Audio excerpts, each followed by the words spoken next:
All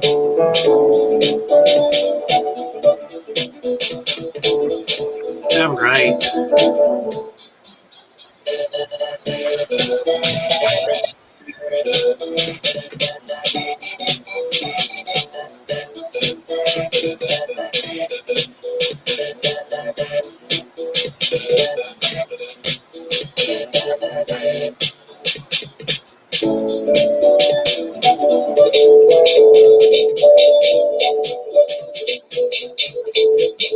All right.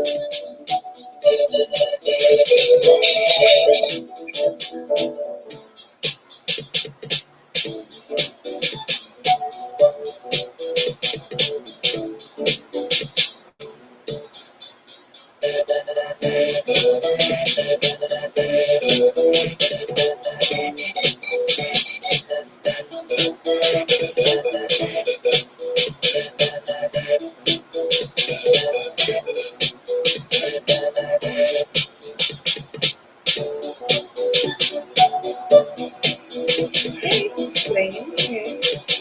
I hope you all are doing well.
Hello, Mary. Mary, try and sort this one out. Let's talk about fish, baby. Let's talk about you and me. Let's talk about all the good things and the bad things that may be. Let's talk about fish.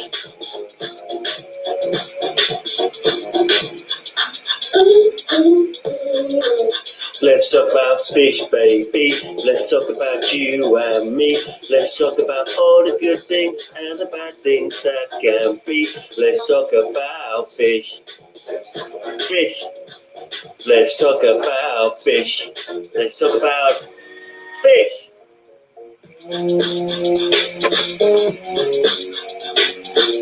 Instrumental break.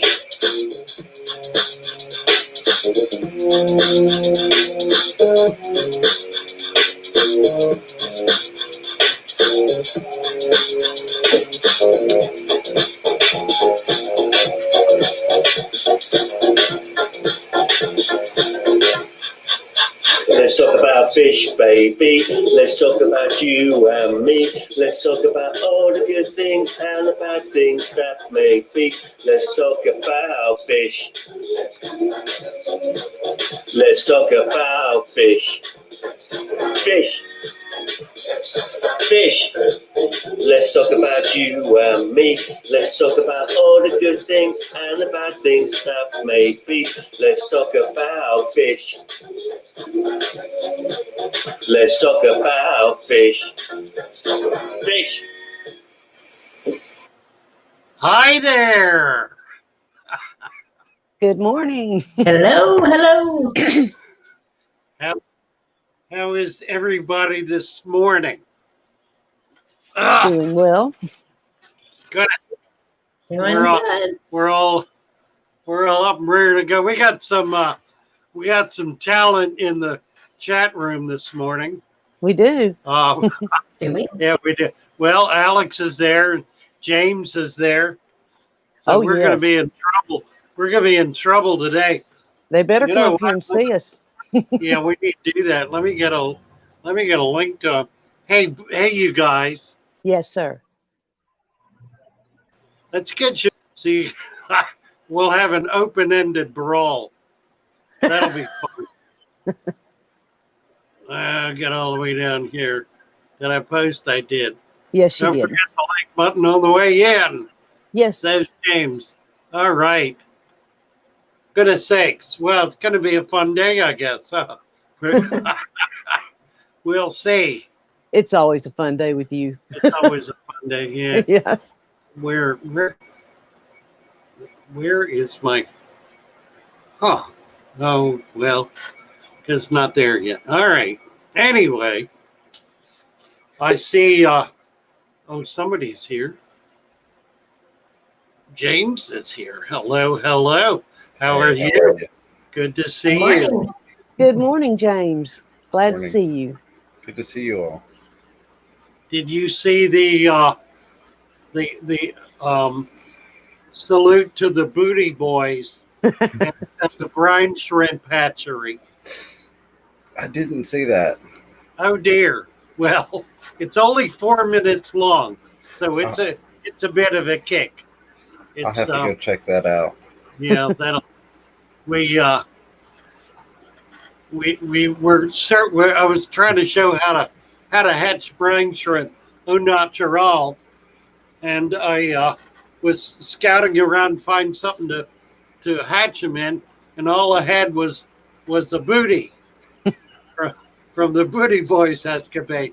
So I set it up, put salt water in it, threw a little salt, added some decapsulated brine shrimp hatching, Nice. and then we came back the next day and poured out the bounty, and we had lots of brine shrimp. So I'm definitely going to have to go check that out. I am very much behind on videos at the moment. So listen, you sound like you've been up all night. I have, yes. So the HVAC is currently down, the heat and air. So it's just kind of nasty in the house. It's the tanks are sitting at about 84 degrees currently, which the fish don't mind too much, but it just gets old and sticky. So what have you been doing lately? I catch your as often as I can. And I appreciate that. I really do. I saw that you've got your memberships on. I'm join as soon as I can on that. I'm glad that you got that turned on. I have been trying to find the next good video, which is, I think, what we're always trying to do. I was actually sitting here working on piecing stuff together to shoot a video this morning on how to make a box filter out of your empty fish food container. So you never know what's going to work. Right. So what is a box filter? So that is an old. I'm just picking on father fish. That is one of the older styles of filters. It was about 30 years ago when they peaked in popularity. Somewhere around there. It's been a couple decades since they were the thing to go to. First one I ever had. Basically, if you're familiar with the sponge filter concept, it's going to have that uplift tube for the air. And then instead of sucking that water through a sponge, there'll be a hole in that lid. Basically, what it's going to do is it's going to draw water down in here through other holes down through your filter floss or your polyfill, and then you'll have either rock or lava rock, or I'm going to use some of the ceramic beads for your biological media, and then it'll suck it back up and shoot it out the top there.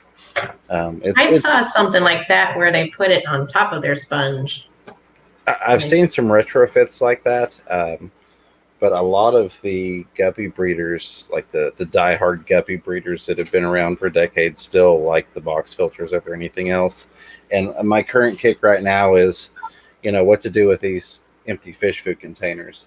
I've been using them to make breeder boxes because I've got so many guppy tanks and so many guppy fry that it's nice to just have a little breeder box in each tank. I can do my rounds throughout the day, scoop the fry out, drop them in, not have to worry about where to put them. So I like it. Thank you. Yeah, the very first filter I ever had was the little box filter. And the curious thing is that's going back to the 50s. Those filters are still available. You can still find the same identical filter. It's a little piece of plastic. I don't even remember. I guess they were plastic. They must have been. All the ones that I have seen are, but I've not been around quite as long. I'm not as seasoned as you are, sir. And I know a lot of them you can order from China or Japan anymore if you want to try and get a hold of box filters. Okay. Alex asked, what brand of food is that? You should already know, sir. I feed Extreme. So that is an Extreme empty box or empty package of fish food. I really like them because once you get that label off, it's clear in all directions.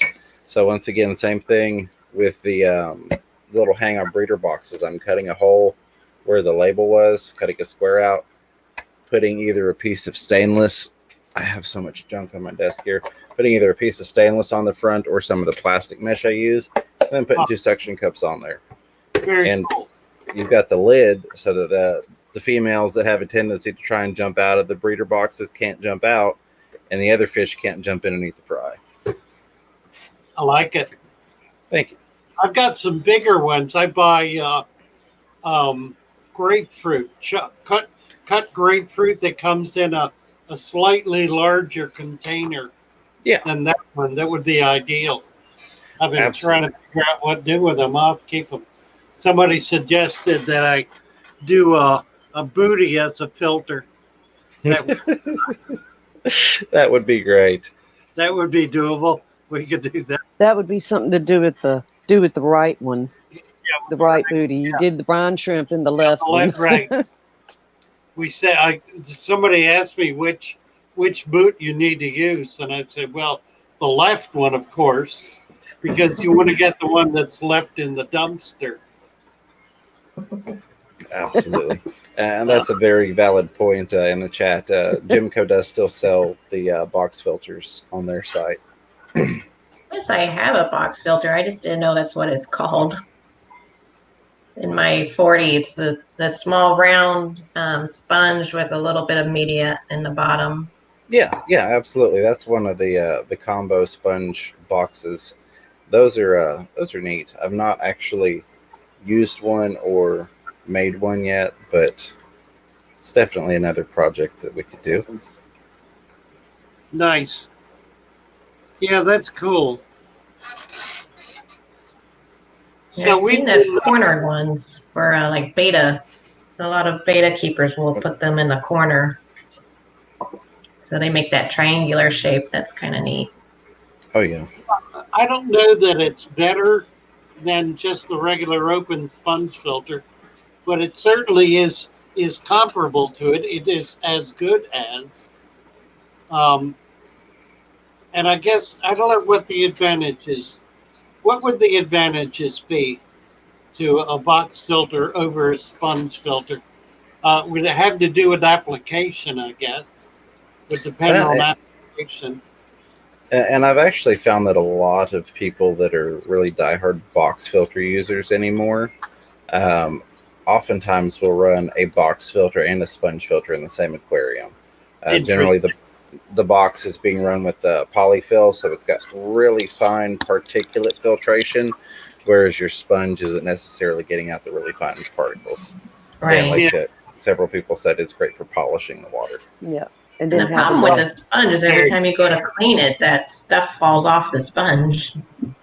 So I would think the polyfill would help collect that and contain it. It will, and it'll keep it in this, so you can lift this out and then take your lid off and not have it all in the tank. Now you can use a fish bag, like your fish come in before you take your sponge out, get it down in the tank, and put the filter inside that fish bag, and then pull it out. That way you don't get that gunk everywhere. Yeah, I'm just like, it's too far in the back, and it's hard to get the fish bag in there. I am the same way. In all honesty, I don't worry about that little bit of gunk that falls back in the tank. Yeah. Plus having the biomedia in it too, having something like that for the bacteria to grow in. Mm-hmm. Yep. Yeah. Yeah. Yeah, I just thought it was better as a biomedia filter. You know, like you're adding that to your sponge. Absolutely. Right. Nice. I like it. We're gonna give it a try. So we don't have to buy that $49.95 filter. We can take our old fish food container and make a filter out of it, or a boot, or a boot. And now the secret is I'm going to sell these tubes. It has to be this tube. It's only $19.99 on my. No, I'm just kidding. What was it? I do a kit for $1.95. There you go. A lot of times I just use. A lot of times I just use PVC, but I happen to have a lot of these parts from under gravel filters lying around, so I might as well put them to use. Yeah. Sure.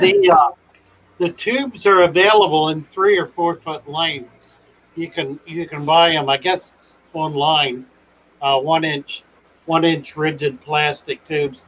They're not particularly expensive, and it's if you try to make up a bunch of things, you can cut them easily enough. The only issue with them is that they don't last for years and years. They become brittle. Yeah. Just like any plastic will, it'll become brittle in time, and then it's still usable. It's not a problem, but if you try to cut it or some such thing, it'll break. Sharpies is asking, why run an Airstone when you can attach a box or sponge filter? Yeah, that's a question. Exactly right. It's exactly right.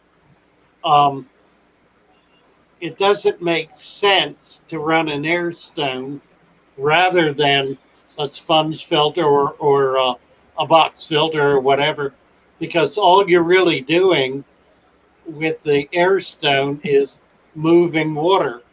You're not putting oxygen in the water. That's kind of a misunderstanding of what an Airstone does. All an Airstone does is agitate the water. It moves the water such that it comes in contact with air, with the surface. Theoretically, it comes in contact with the bubbles. I'm not sure what the rate of exchange would be. It'd be an interesting test to determine what the rate of exchange is vis-a-vis surface vis-a-vis bubbles. Mm-hmm. But nevertheless, what the bubbles do is move the water. They create a current, and that current brings water from the bottom of the tank to the top of the tank, where it comes in contact with the surface, and O2 CO2 exchange occurs. So you can use a water pump is every bit as effective as an Airstone, like a circulating pump.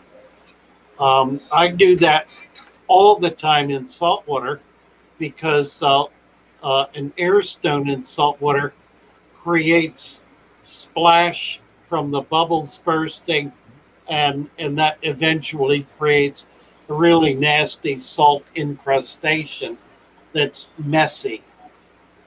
Whereas if you're simply moving the water, you're achieving the same result, bringing the water in contact with the surface so that water exchange can occur, air exchange can occur. My mind's not what it used to be. I, I'm used to talking kind of automatically, and sometimes the automatic it it doesn't derive itself properly, and I say so or forget. Like yesterday, when I was doing the bleached brine shrimp eggs, and I forgot to mention putting bleach in the water. Like Yeah. that. The eggs you had, they were already like in a tub of water. Was it just water that they were in? The No, decapsulated brine? they were in a very strong saline solution. Like Okay. like one. I haven't measured it, but my guess it's around 1.5. It's it's high enough that the eggs won't hatch in it. So they're essentially in a preserved state. But the fact that it's liquid keeps them from drying out. If you just put them in salt, they would die. They would dry out. So keeping them in liquid keeps them alive for about 6 months. They don't last forever in there. So if you're going to buy that product, which I recommend you do, buy it in a small portion. Uh, Dry brine shrimp direct sells. I think the smallest portion they sell is 2.5 ounces, and it's about $8. I think it's $8. Might be a little more. It's pretty inexpensive, and it'll last you forever. And will guarantee you hatched brine shrimp with no shell, and that's really significant when you're feeding very tiny baby fish because the baby fish can accidentally swallow a shell and it's indigestible. It will it'll plug up their gut and kill them. So it's better to not use regular brine shrimp eggs if you have the option, and it's an easy option to have, and it's really a nice product. You got a higher hatch rate with them too. Have you ever used decapsulated brine shrimp eggs, Jim? I have not. No, it's been a long time since I've done any type of live foods. But when I did, it was just the standard, and it was in small quantities. It's like that little veil that you get that comes with the kit, and you screw your 2 liter bottle on. Yeah. But I'm looking into a couple different options. That's actually another thing I'm working on is a couple different do-it-yourself hatcheries that are kind of a little different than the standard 2 liter bottle that you see. Because I need to get back into doing live foods, especially as many fry as I have in the fish rooms currently. Yeah, white worms are nice if you can get them going. Microworms, of course, are perfect for very tiny baby fish. I've used them a lot. You can also buy, excuse me, roticulture from Brine Shrimp Direct live roticulture, so you can get some tiny stuff going as well. It's about 1/10 the size of a baby brine shrimp. For very tiny baby fish, that's ideal. Brine shrimp, micro worm, the little tiny white nematodes are about the easiest ones to do. The only issue with it is you've got to keep up with the culture because if you let it sit around for 2 weeks or so, it'll go bad. But if you got a pretty good routine in your fish room and can remember to establish a new culture every 2 weeks or so, then microworm culture is really excellent for baby fish. I might have to give that a try. Sharpies was asking me how my crebensis are doing and if I've had a second batch of fry. I have. I then moved the pair of cribs that I had so that I could move fish rooms, and ever since I moved them, the female has been rather ornery toward the male. It keeps him kind of run off to the far side of the tank. But I have had 2 batches of fry. I don't know if we'll have another. They may kiss and make up eventually.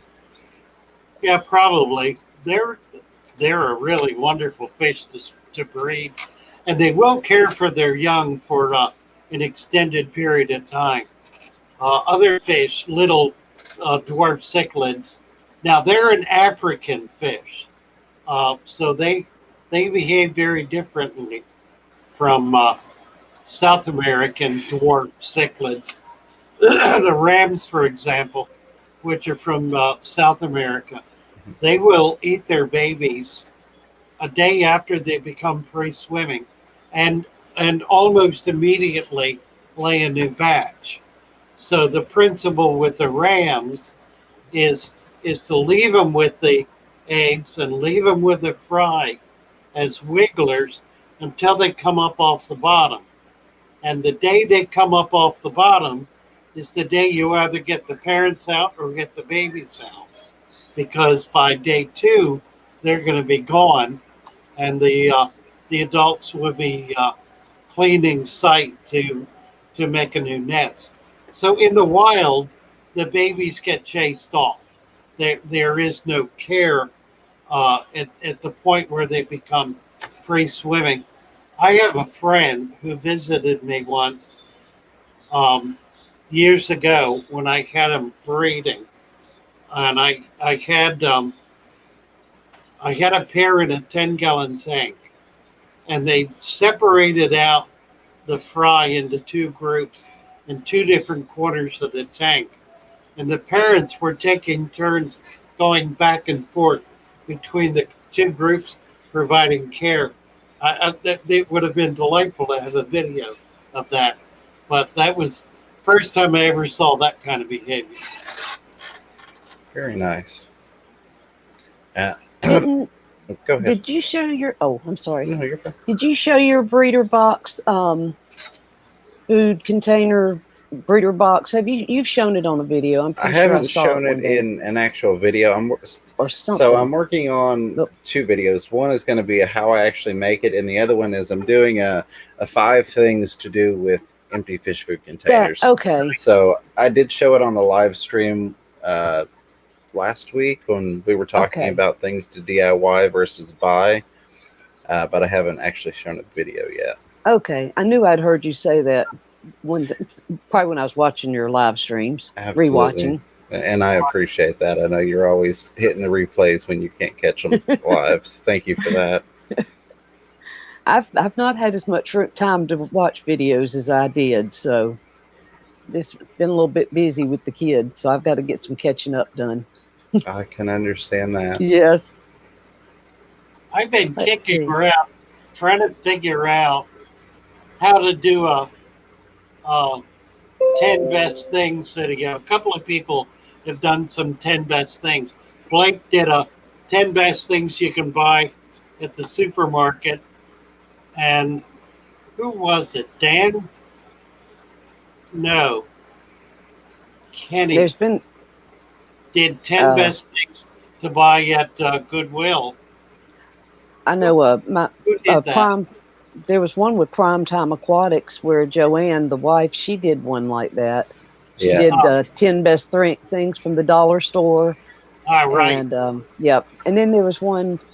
Well, Blake's was at the supermarket or grocery store. Right. Right. Trying to think. Well, I just figured out what to do. I've been kind of teasing the idea, thinking about 10 best things you can get out of a dumpster, but I think I'm not. Like that. That's a little too obvious. I think what I'll do is 10 best things you can find in your backyard, and we'll stretch that to include maybe a wooded lot or even the beach. Things you can find in nature, in other words. Yeah. Which would be, stones and pieces of wood, whatever. Birds' nests, I don't know. And you make a filter out of a bird's nest. That's a pretty good idea. What was it Big Tank Hank did the other day? He had one made out of a pickle jar, or was it a pickle jar? It was something. A filter? Yeah, he had made No, he it was just DIY'd a, jar. I think it What was a was pickle that? jar. Yeah, he had like a little pump running up through it, and I think he had charcoal in it, and the line was running through it and then draining down into his tub. Yeah, I think it was a pickle jar. Yeah, pickle jar. I would worry about the vinegar in there and wash that really good. Definitely. You get the vinegar out, right? Won't hurt anything though. It'll just change pH a little bit. What's happening in the chat, ladies? Let's see. I was trying to find something. I lost it. Al Wet Socks at 823 was wondering about feeding brine shrimp all the time. Does it end up causing problems, or is it still best to mix a feed? Is it still best to feed a mixture of different foods? Wondering if you should feed brine shrimp like all the time. I don't know. Feed strictly brine or feed a mixture of food. It's at 823. You mean like the babies? Let's see. That would be it, right? So, if you have baby fish, let's just narrow the question. If you're grown out baby fish, over a period of let's say 2 months, because in 2 months you should be able to get your baby fish up to a level of eating regular prepared foods or whatever your regular food is. So the question is, are you better off in that time frame from the time they're born feeding the same food all the time or feeding a mix of foods? What do you say, James?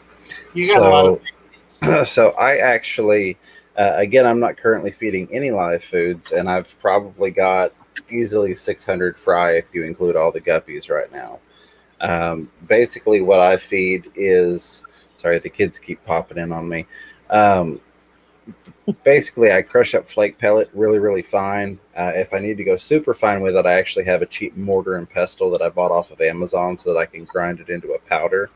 And then I vary what I'm feeding them. So it may be hashtag not sponsored, but it may be the extreme krill flake in the morning, and then grind up the community crave later in the day. And I overfeed. I'll put that in air quotes there. But again, with babies, it's better to have a little more food in the tank than let them starve out. Now, I do at least a couple of times a week come in with some frozen baby brine, but not nearly as often as I would if I had actual live baby brine hatching, which is the goal. Yeah. I just raised a batch of bettas from Fry. Their initial food is always microscopic. And I solved that problem by either microworms, if I have them, or I'll make up a culture of paramecium, putting lettuce in some water and setting it outside until it gets cloudy. But I nearly always have the adults making their nest and laying their eggs in a very moldy tank that has a lot of detritus in it, a lot of waste in it, so that it has a pretty rich natural culture of microscopic life. Once you get past about the 4th or 5th day, then the baby bettas are able to take brine shrimp. And I raised this batch on decapsulated brine shrimp eggs dry, not hatching. So I fed them essentially a dry food. Now there's another food that's available through Brine Shrimp Direct called Golden Pearls, which is an extremely high quality food that's used by many of the farmers here in Florida and elsewhere for baby fish.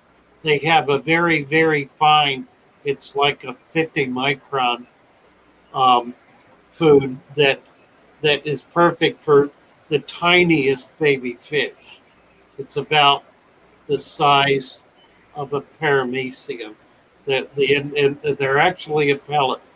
If you can imagine, a pellet the size of a paramecium, but that's the level of food that they provide. Now, what I do with classes of fish like tetras or rainbows or bettas or anything else like that, that's not a foraging animal as a baby, but is one that requires food be essentially right in front of their nose in order to be able to eat.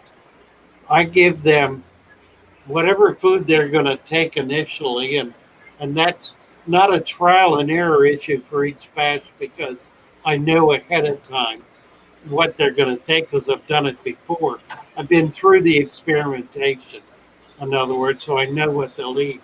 And I'll put that in front of them every day because what I'm trying to do is get them on a food that they're going to go after, that they're going to eat, that's going to get them growing very quickly and get them up to a size where they're able to eat various kinds of foods. And I'll do that for upwards of a month. 2 weeks absolute minimum, but as long as a month, maybe a little longer, but probably not needed until I can get them on some other kind of routine food.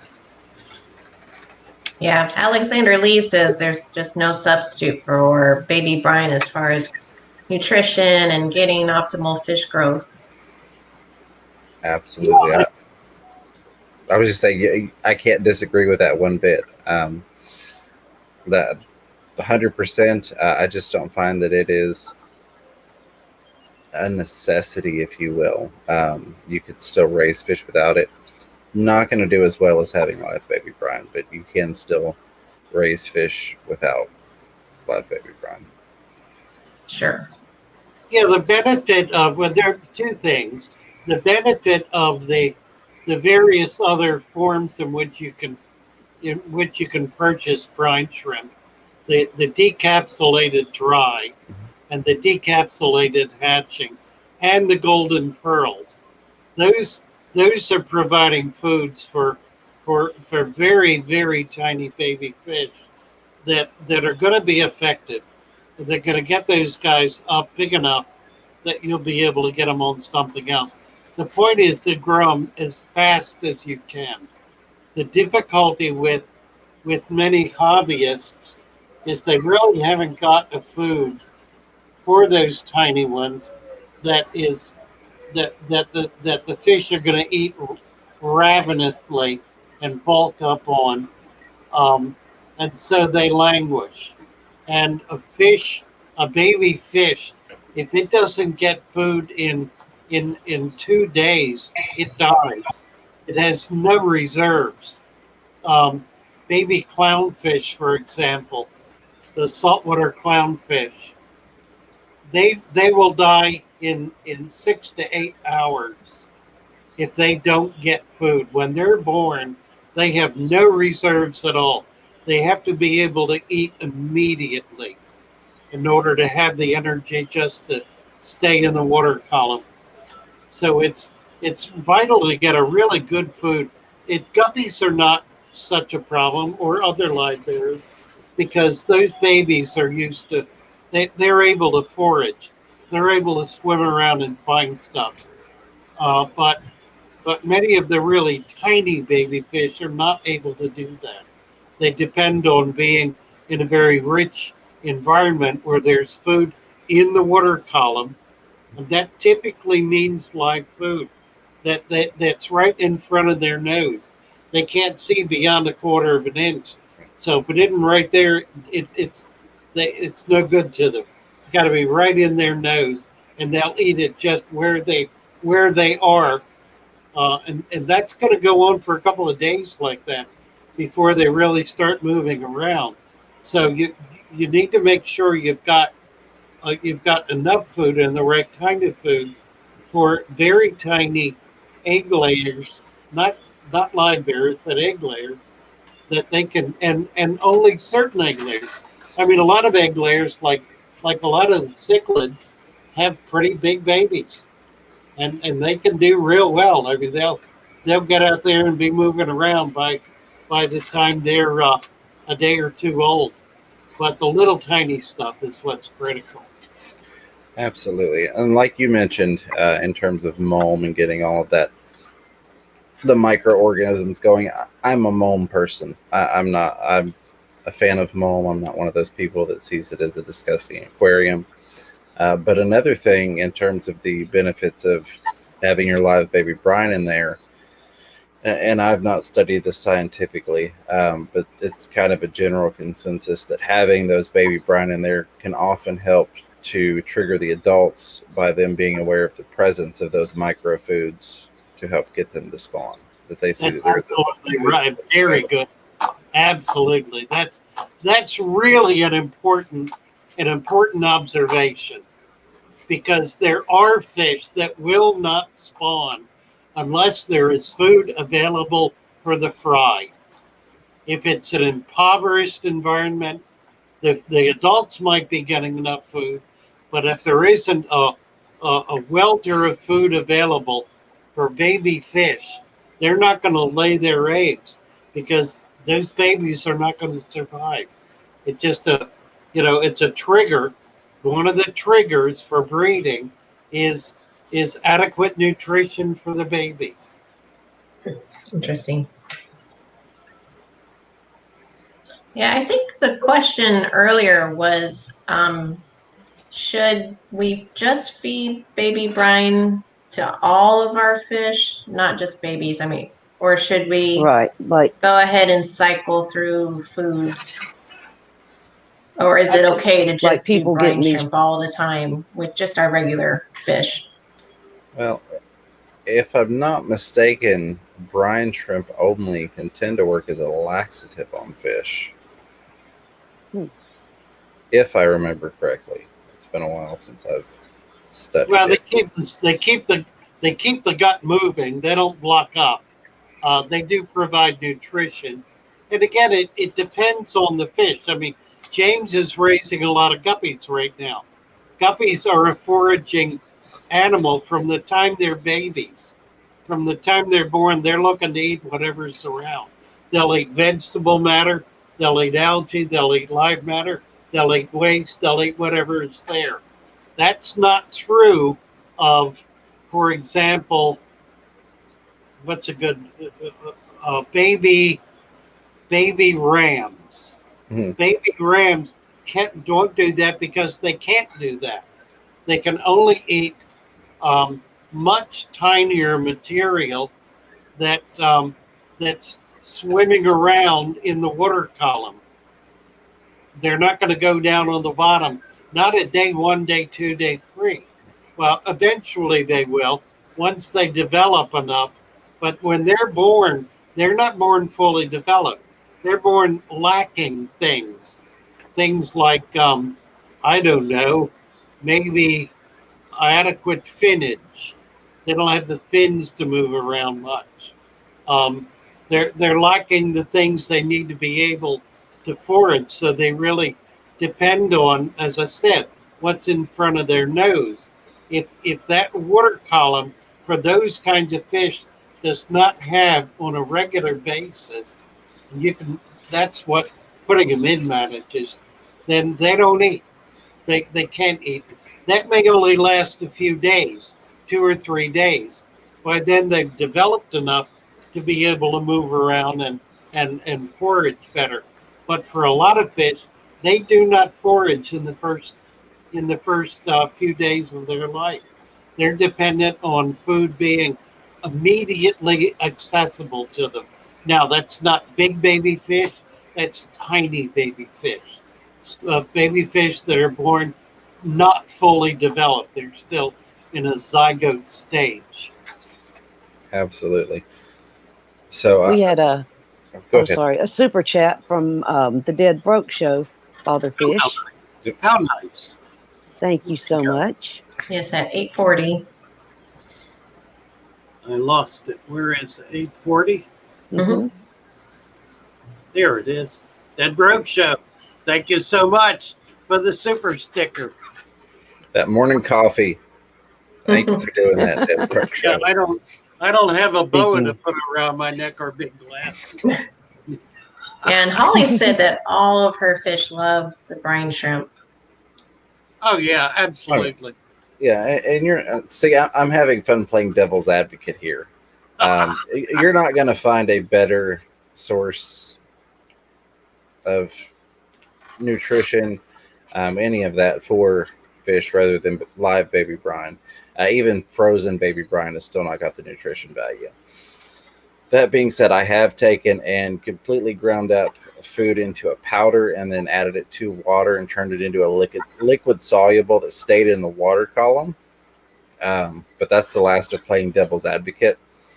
You had kind of two questions there earlier, and I'll just straightforward answer them. One was, should we feed baby brine fish exclusively? And the other was, should we feed it to everything? Yeah. So I will never feed one food exclusively to anything if there's another option to feed to add to the mix, so to speak. Now, if it's like 1 or 2 day old fish that, if it's something that's very specific, certain fish have very, very specific requirements. If it's something along those lines, yes. If it's just your run of the mill baby guppies or something of that nature, then I'm not going to feed exclusively live baby brine. And the other part of that question is I would feed it to everything. Once I get my brine shrimp hatcheries up and running, it's going to go in every single tank. Yeah. All the fish are going to get it. Not just the little fish, not even just the guppies. This tank behind me with the angels, it's going to get it too. So. But you're not going to do that exclusive. You're going to go ahead and alternate what you feed. Absolutely. Yeah. I believe in a well varied diet for any fish. So what would you alternate with that? Well, it depends on the fish. I just put out a video on this yesterday, as a matter of fact. Okay. But so, for example, this tank gets a varied diet of it's the nice pellet. It's a 1.5 millimeter sinking pellet. I also use the krill flake. I also use the community crave flake, and then from time to time I'll toss in a monster pellet, which is a much larger pellet that I feed to my big fish and my piranhas, and that gives them something to kind of pick around at and just roll around there, just to mix it up, because they've got varied ingredients. They've got different protein levels. Oh, and I also do feed the nano pellet sometimes. It's a 0.5 millimeter pellet, but it's got a 52% crude protein on it. So it's a much higher protein than you find in a lot of other fish foods.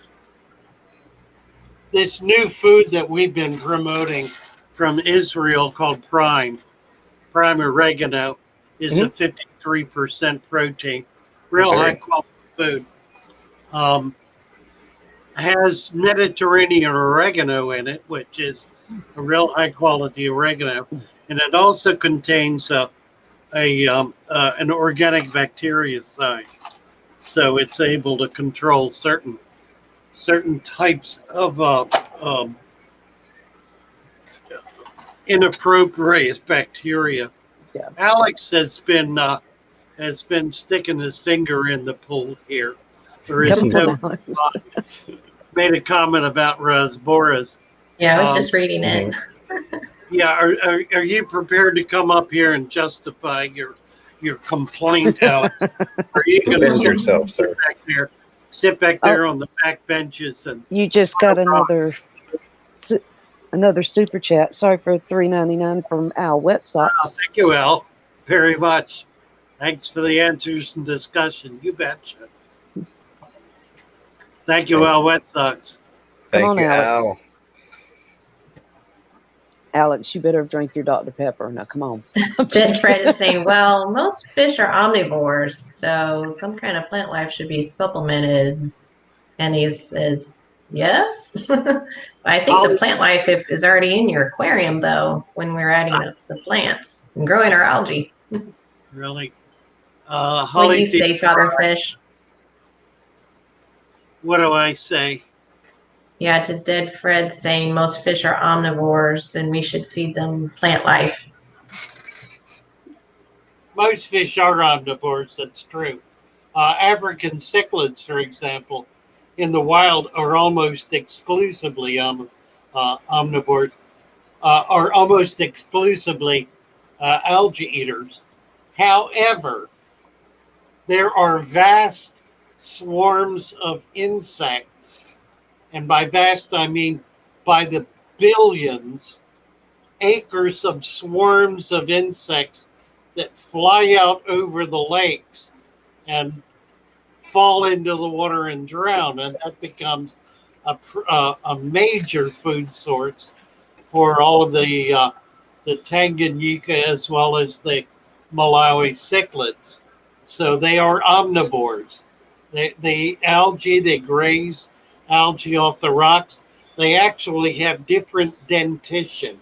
Their teeth are different between each species and sometimes each subspecies in order to be able to scrape algae off at a different rate. So one comes and chops it down to half an inch, the other one chops it down to a quarter inch, and the last one scrapes it off the rock. So if the last one gets there first, the other guys start. But it doesn't happen that way because the last one won't graze it until it's very, very, very short.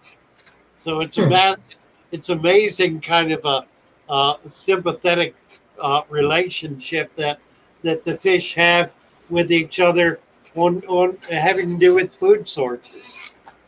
But insects are a big part of that. So they do get a varied diet in the wild. And fish are foragers.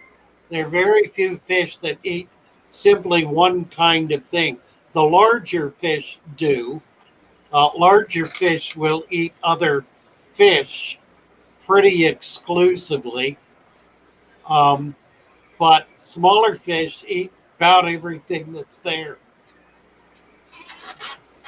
Also, I tend to find that most prepared fish foods, flake foods, pellets, things of that nature, and this is not to start a debate as to whether fresh vegetables compare to the ingredients of a prepared flake, but I find most of those tend to have some plant matter in them, and spirulina and things of that nature.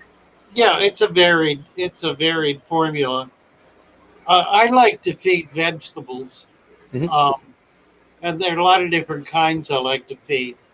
Zucchini is my favorite, particularly with fish like Placostomus, because they chew away, they gnaw away at it.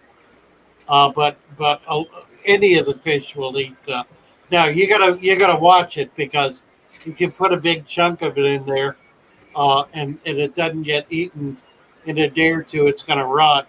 The benefit of that is that it's not going to create a bacteria bloom that's going to foul your tank. It may get nasty, but it'll break down and be distributed to a lot of tinier microscopic life. So vegetable matter breaking down in the tank is not nearly the issue that various kinds of meat like fish products, any kind of seafood product, any kind of meat breaking down will foul the water. What about Cory catfish? Should we try feeding them vegetables or just let them be? That's a really interesting question. I'm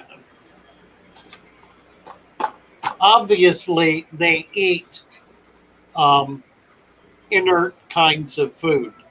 Yeah, obviously they'll eat fish food and they'll eat waste.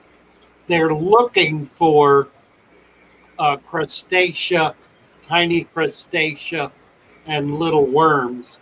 They're looking for live food, and they're looking for it all the time. I, unless you're feeding it to them, they don't often find it.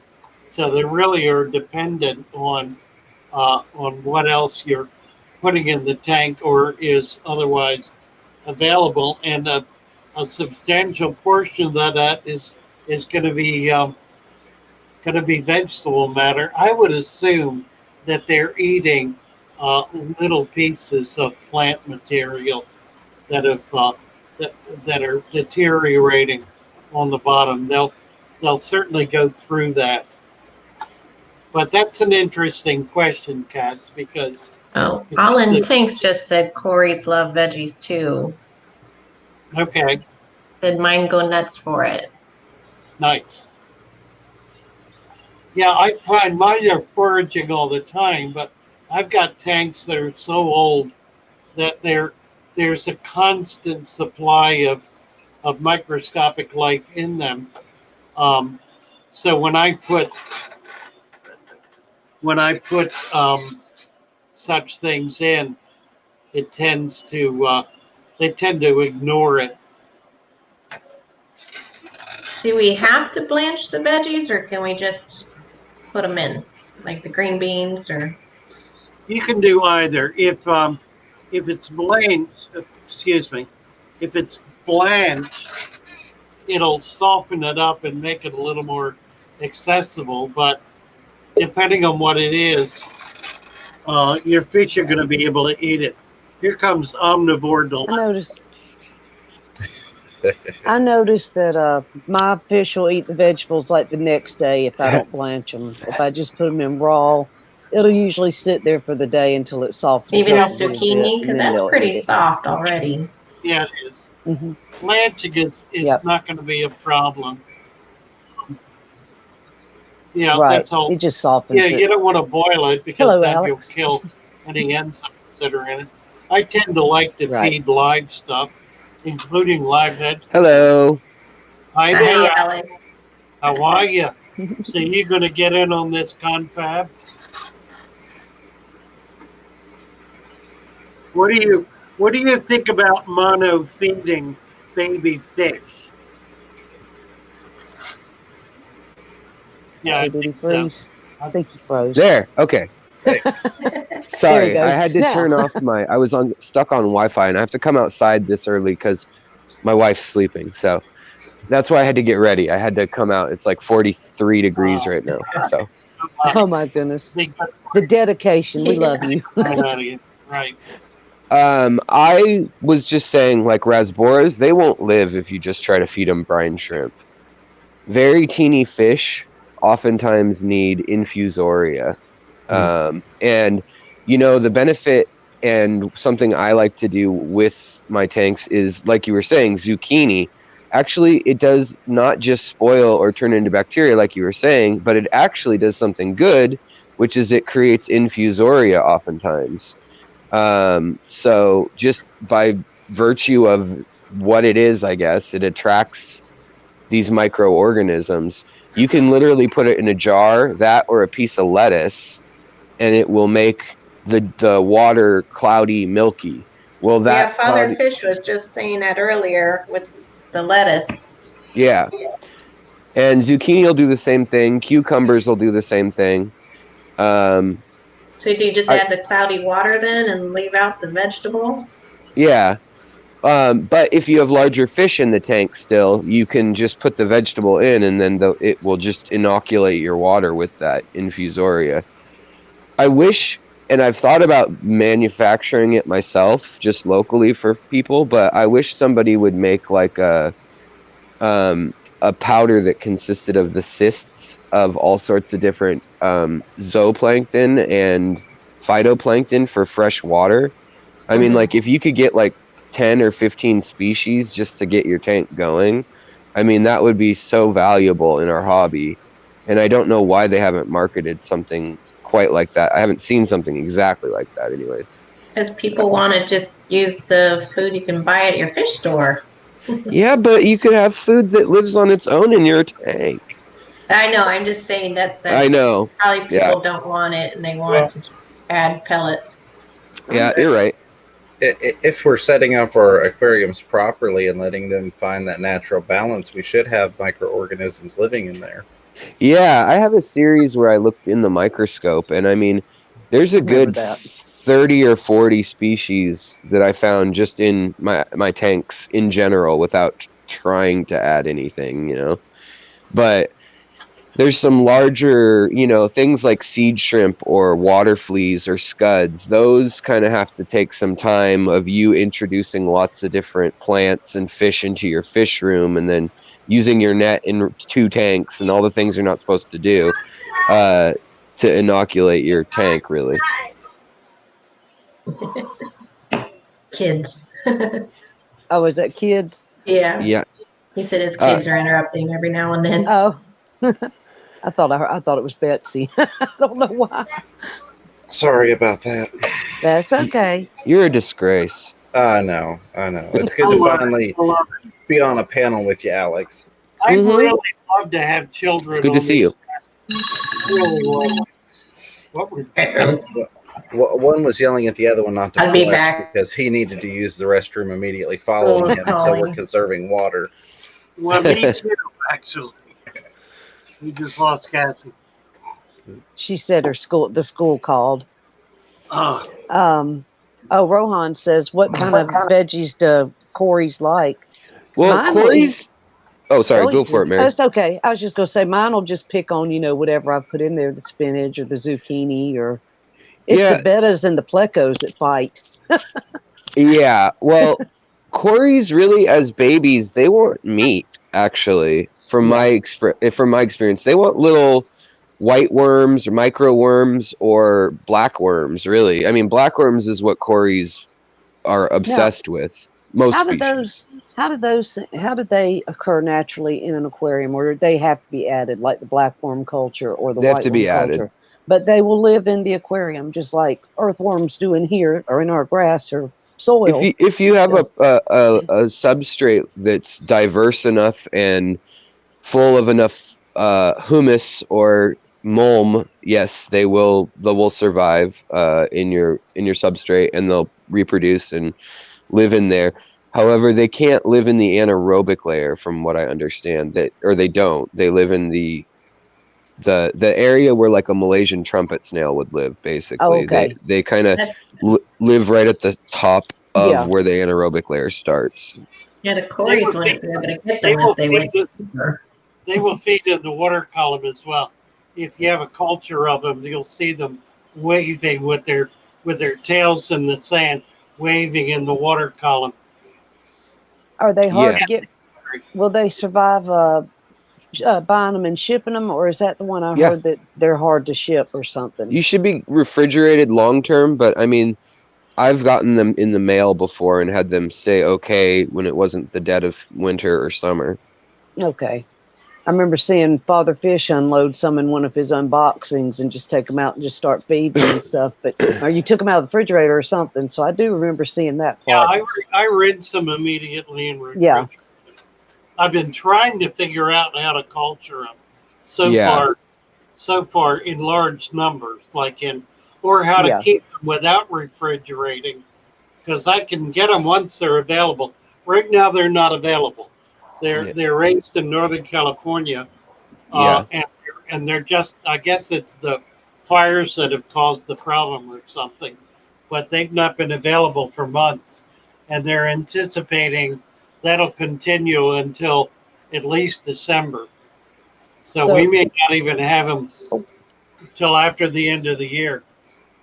So if you put them in your aquarium, will they continue to live in it, or is it just something they'll live their life cycle out and die, or will they become will they establish themselves like scuds or well, I think avoid predation, which is the real trick, because everything likes to eat them, everything. Yeah, but Cories will dig for them, and usually when people report, from my experience, a lot of people report that their Cories have messed up their onodontodes or barbels on rough ground. I've had rough lava rock all over my tank and had Cories that are fine. It's when they aren't getting the proper nutrition in their food that I've noticed. They start digging into the substrate like ferociously and nuzzling it, or if they're really, really excited about blackworms. I've actually had them hurt themselves trying to get blackworms out of like lava rock. Really digging for it. Yeah. So that's the only time I've seen them do that personally, and I've kept a good 20 species and spawned a good 20 species of Cories. But online, people always say in their videos, your Cories are going to rub all their barbels off and they're going to die. And like, I feel like that's one of those things that it can happen, but it's not very common in my experience. Does anybody have different experience? Never seen it. So Yeah, far, my Cories are doing good and don't have any Yeah. issues with them. So I think it's one of those things like the sulfur gas coming out of your aquarium that people say Exactly. it's going to build up and kill them. Well, I haven't Yeah. ever heard anybody see it firsthand. So I It had doesn't somebody, happen. I had somebody yesterday send me a mail all distraught because they set up a dirted tank and it started getting so much gas, sulfuric acid or whatever they thought it was, that they broke it all down. oh man, They tore it up. Oh It no. dissipates by the time it comes out. yeah, It's totally natural. Nothing is And- wrong. yeah, and if you watch my smells video, you'll know that actually means cadaverine and putrescine bacteria, or bacteria that is the byproduct of, have successfully broken down any sort of pathogens, and that is the byproduct is, well, carbon, nitrogen, nice. hydrogen, and sulfur. So in various gases, usually hydrogen sulfide is usually what comes out. Yeah. I like that. That's really good. I hadn't thought about that, but that's really Well, true. if there's oxygen in the water, it neutralizes it. So if you don't have any oxygen, your fish are dead. Correct. Well, and in reality, how long does it take that bubble to get from the sand to the surface? How much of it is actually going into the water column? I don't know. Answer to that, but I'm sure it's not much. Yeah, I watched a pretty good video that explained it and how it dissipates almost immediately. So it's nothing to worry about. It's like a huge wives' tale. yeah. That's exactly. Sorry. Oh, go for it, James. Sorry. That's exactly what I was going to suggest a minute ago. Would be a great video topic: is wives' tales of the hobby. Yeah, I have one. I have one for shrimp, but I've been compiling a list. It's funny you say that, for fish in particular. But Nice. What do you call it? Have you got a name for it yet? no, I've just been something that would be fish related, like fish mythology or something. Well, it was kind of like misconceptions and myths and misconceptions was kind of what I was thinking. But I mean, I don't know. That's good alliteration. But it should really be something like, your fish are going to die. Just kidding, like once you click on the video. And it should have a list of 10 things. Should be 10 things. And it should have a thumbnail with a person's face that's shocked. And it should have a font, maybe a good-looking girl that's shocked. Sorry. I think that would be the best trending thumbnail. Yeah, I'm still working on that. If I can get that nailed down, there you go. Yeah. Look shocked. We'll use you. I don't do well under pressure.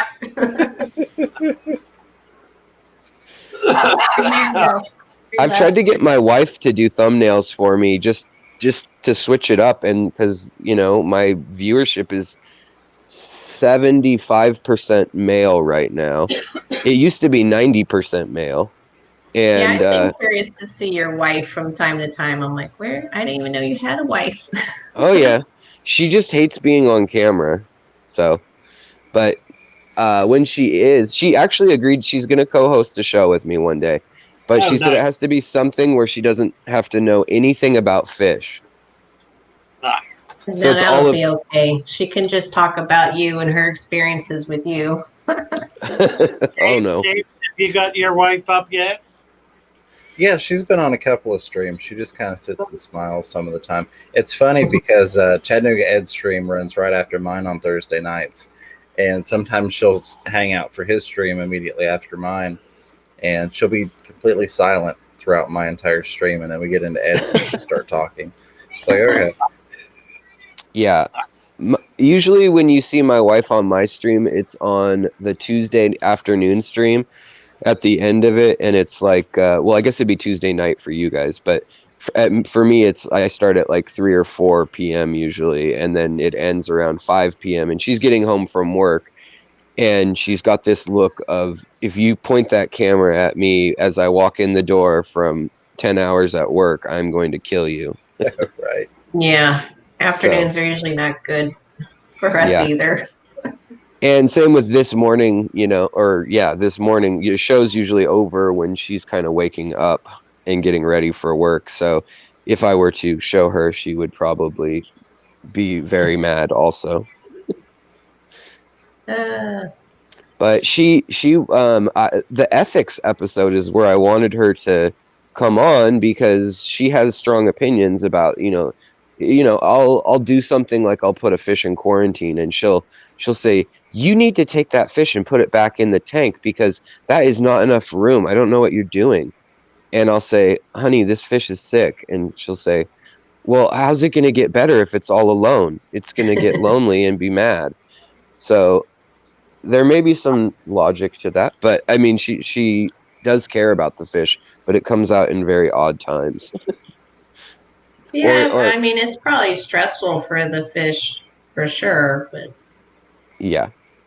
But the other thing is, like, I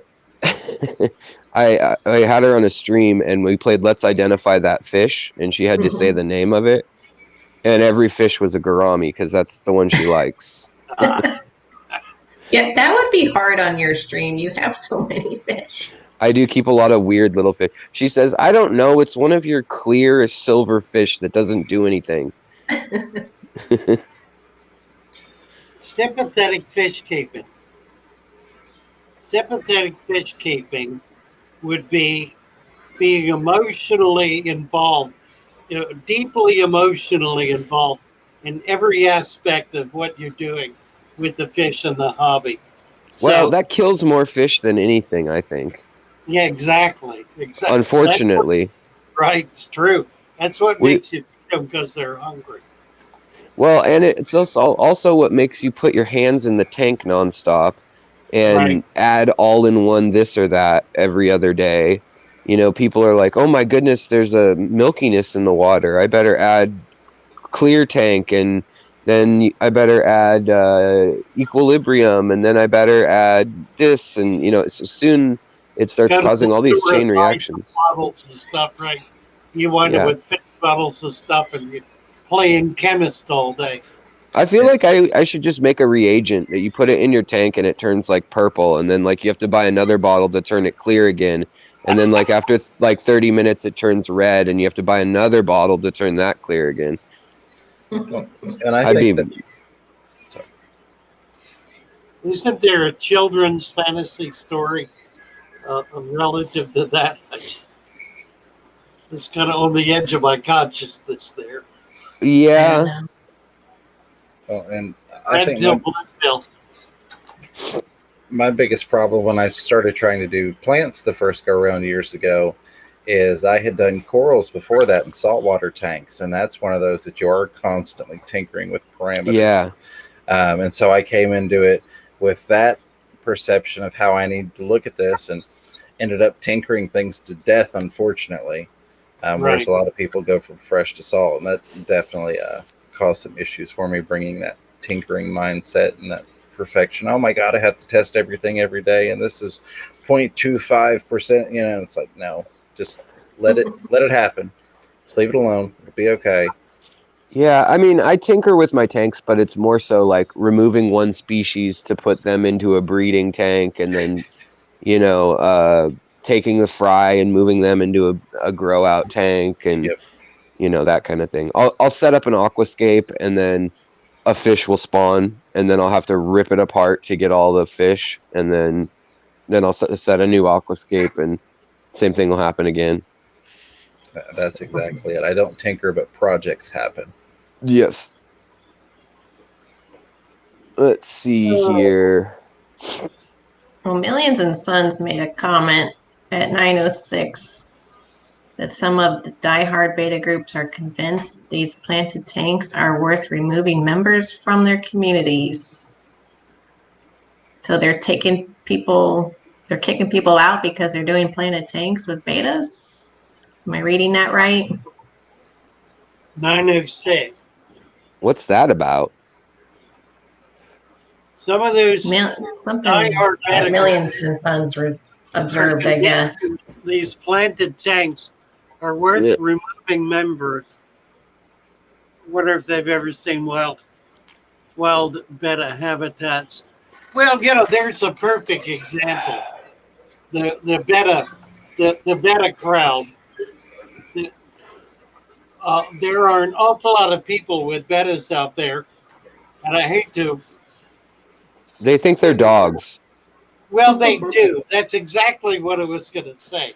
They treat them like a puppy, and they do everything but put a leash on them. And if they could, they would, and have them flop around the room. They have beds. They give them hammocks, mind you. Yeah, I've seen that. No, A beta hammock. Betta hammock is a thing. Oh yeah. Yeah. Betta mirror. That's why they have swim bladders, father fish. But an Anubias leaf is for. Yeah, exactly. But it kind of goes on and on. They spent 30 million years evolving neutral buoyancy with swim bladders. They don't need a hammock. And they like to lay on the bottom a lot. They do.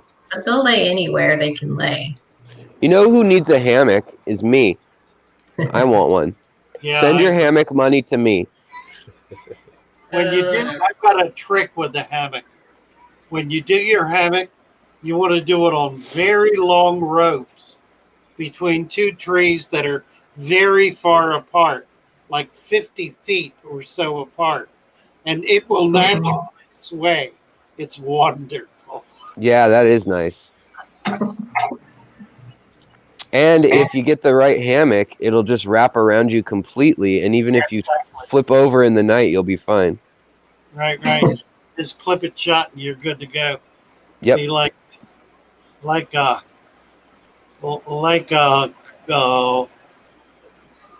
cocoon. The other one I was gonna say, so it's interesting. Like rasboras need to get them to spawn. Not only do they need, they're very needy. Some of the micro rasboras, they need like say Phoenix rasboras or chili rasboras. To get them to spawn, you need to, or at least I've had to. Maybe someone else knows how to do it better. That would not surprise me at all. But I have had to totally mimic the monsoon season, and so you let the water evaporate down to like 6 inches in a tank, let it get very, very warm, let the TDS climb up, and yet the acidity also climb up by adding leaves over about a month period, ideally. And then you want to inoculate it with paramecium or infusoria, some sort of little food. And then you got to feed the adults something really high in protein for about a week, and ideally you split up the two genders if you can, and then you put them together with a bunch of food at night, and you'll wake up in the morning and they'll have laid eggs scattered all over the bottom. But then you got to take the parents out, and then it's just a mystery game waiting for about 14 days to see if little teeny fish appear in the water, at which time you have to keep putting food in. And you've also added, that night that you add all the food, you also add a bunch of very low TDS neutral water that would mimic rain and drop the temp about 10 degrees cooler water. And then, it kind of comes out to maybe a 5 to 8 degree drop in the tank, ideally. So that's after the eggs are laid? No, that's right before. That'll trigger the parents the next morning. Because in the wild, they get stuck in little ponds and tributaries and rice fields and things, and they wait for that big flush of rain. And actually, the pressure, the water pressure on them, the depth of the water seems to matter, because that tells them like time's running out, essentially. And then when the rain comes, they've had enough protein to produce the eggs and to have that spare fuel resource. Because you have to think of everything as an anthropology major, an archaeology major. I think of things in terms of metabolic cost or calorie cost, because that's how we measure a lot of things. Like if it's worth doing in a society, is like what you get back survival wise out of it. And so I look at fish a lot the same way, in that they can't have babies unless they have that extra fuel resource in their system already, and the fuel for the babies. And also that's why the parents eat the babies if they have any problems, or if the babies start getting predated on heavily, or they think you're in the tank coming to get the babies. Frequently they'll eat their own babies because they'd rather eat those calories again and have all the vitamins and nutrients than have to go forage all that again and learn it over. So my old angelfish that's 3 years old, he's smart and he can put all the baby fish in his mouth and swim off and not eat them. But his younger partner, she will put them in her mouth and start eating them as she escapes. So I don't know. I've noticed that that's a trend with my silly angelfish. She gets nervous and she moves them when she's very calm and nothing's going on in the tank. But if I'm right near the tank, she'll start swallowing them. So, so I have to avoid the tank when they have their babies. I saw a baby squirrel, and I guess it was the mama squirrel this morning who was holding the baby squirrel in her mouth, and they were gonna cross the road in front of us as we were biking back home. And I stopped to look at her. I was like, is that a baby? Because it was big, in the mouth. And sure enough, there was like its little tail. And I'm going, where are you going with your baby? Why in the world would you relocate, Well, baby squirrels are born very helpless and very small. They're like little pink, little slimy things. Like mice. This one had fur, so it was, I guess it was older. Okay. Yeah, it was older. They probably climbed out of the nest. They will fall out of the nest at a given point. Well, then when I stopped and looked at it, because I was stopping to make sure she made it across the road safely, but she decided to turn back around and go up the tree. Why did the squirrel cross the road? Exactly. That's what I wanted to know. It's like, where are you going? Alex the Nice says, what Alex just described is how I got my Madagascar lace plant out of dormancy. Yep. Aponegitans, that's exactly, ideally that's how you would get them to bloom. Exactly. And that's almost identical with a couple small variations on how I've triggered my piranhas to breed. Not the Cribe that I have now, but in the past I had red bellies, Pygocentris, and also Cerassalmus maculatus, up to the point of trying to time it to where when I introduced the rainy season, doing it at the same time as large thunderstorms coming through to even bring barometric pressure to play. Nice. We don't get a lot of those storms here in the Northwest, but we get inversions, we call it here, where the pressure will change, and I can feel it in my spine because I have broke my spine in 2 spots in the past. So I can feel when that pressure change is coming, and I'll open up the windows in the fish room, and doesn't matter how cold it is. It happens in the fall a lot here. But yeah, the pressure change, exactly like a thunderstorm. When the low pressure comes in, they know to get ready to spawn. And that's why lowering the water pressure also can kind of mimic that a little. And I think that's why it helps, letting it evaporate off. Reducing TDS does the same thing. It reduces the pressure on the egg, making it easier for the baby to push its way out of the egg. Did you all see? Dr. Black was on the other day talking about weather. Reminded me, that was 2 days ago. Or was it yesterday? I don't remember. Might have been yesterday. I think it was yesterday.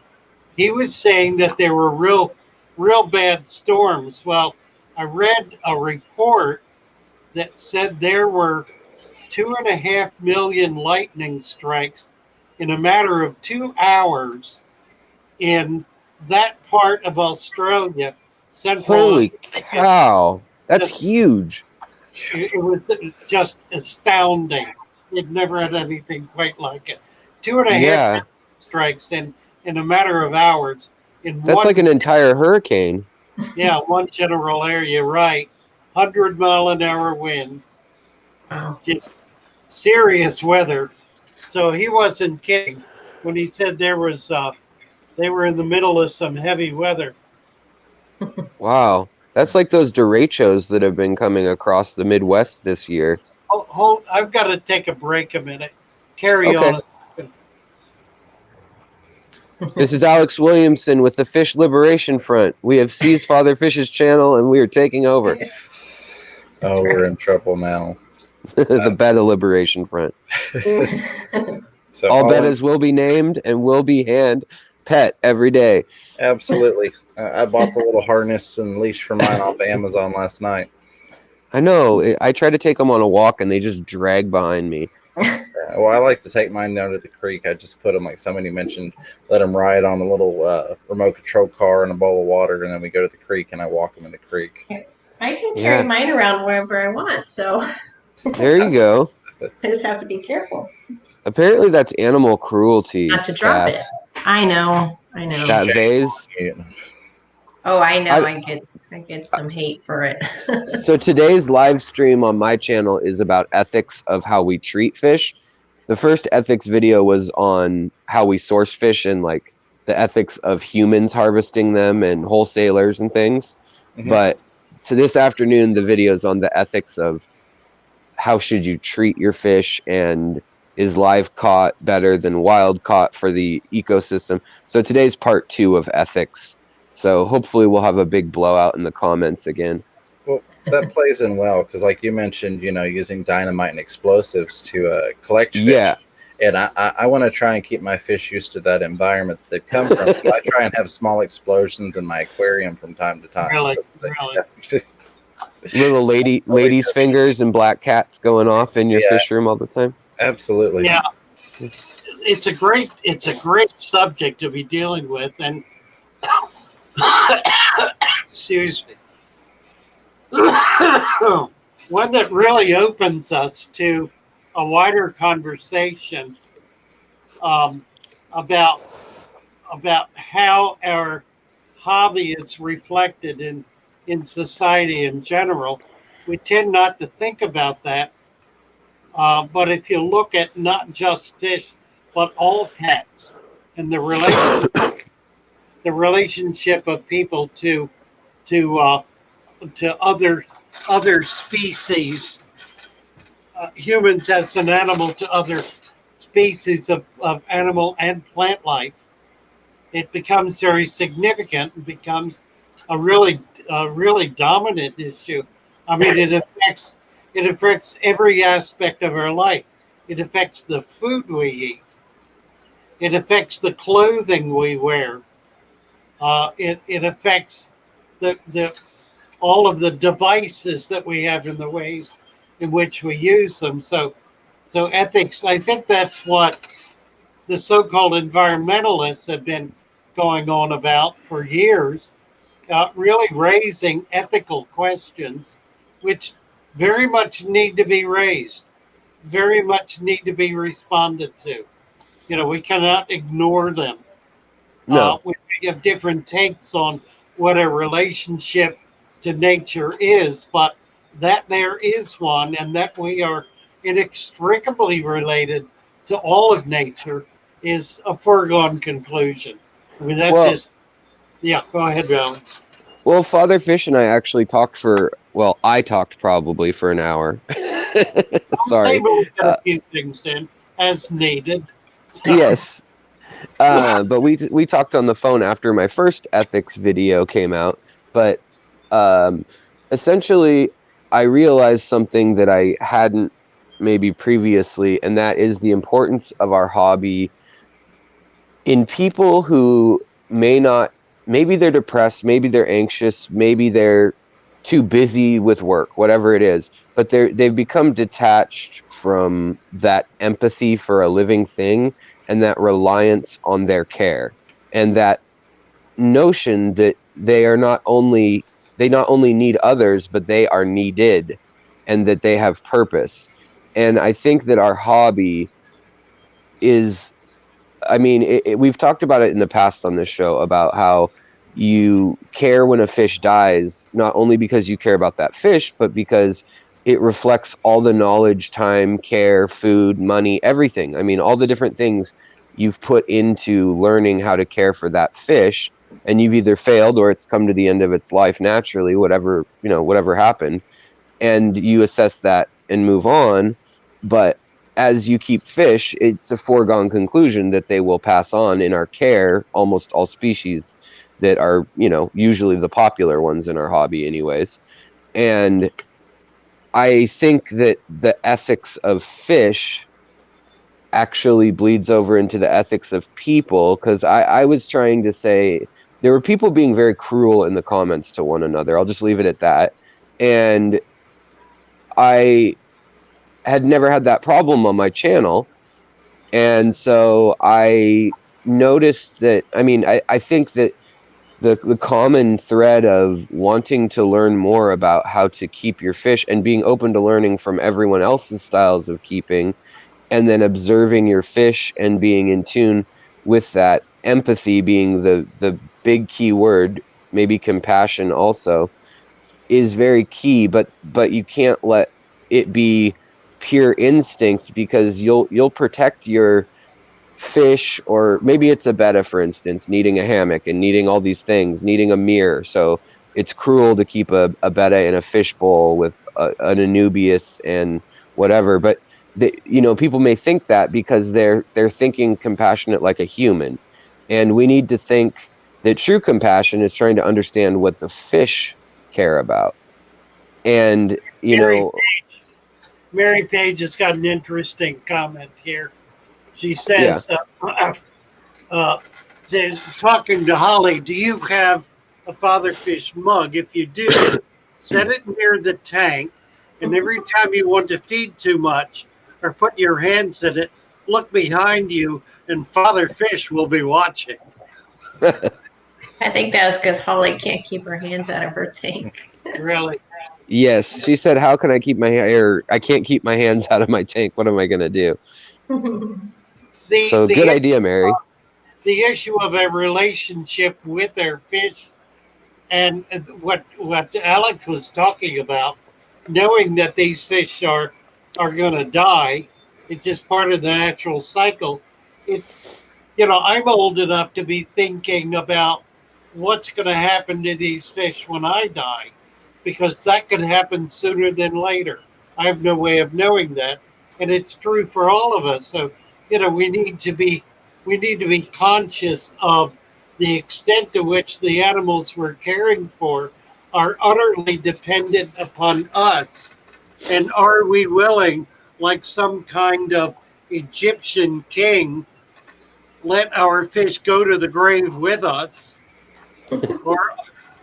or are we more interested in finding ways to protect them when we no longer can care for them? And that could be hospitalization. It could be suddenly moving out to another part of the country, or Could get hit by lightning. Get hit by lightning, right? Lord knows. Well, So it goes beyond their personal relationship to the fish, to what we're doing that impacts our own greater environment, impacts the people around us. I know when I'm gone, my daughter is going to be really upset with me. She's going to have a whole mess of stuff to deal with that nobody should ever have to deal with. But that's a lot harder than just some furniture.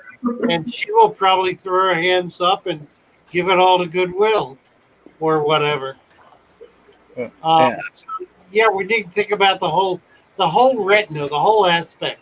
That when we do a balanced tank, we try to create a cycle of life, a balanced environment where everything is in sync with everything else, and it goes outside the tank as well.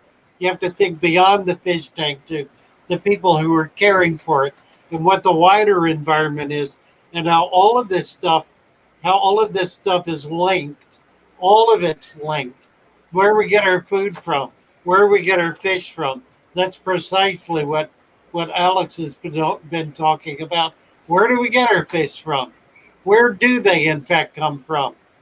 I try as much as possible to not do wild caught fish. I mean, I catch fish wild here locally because I know I can take care of them, but fish are caught in huge quantities wild that are decimated. They're, the captured population is decimated before it even gets to a fish shop or a wholesaler. So Well, there are yeah, all kinds of issues involved.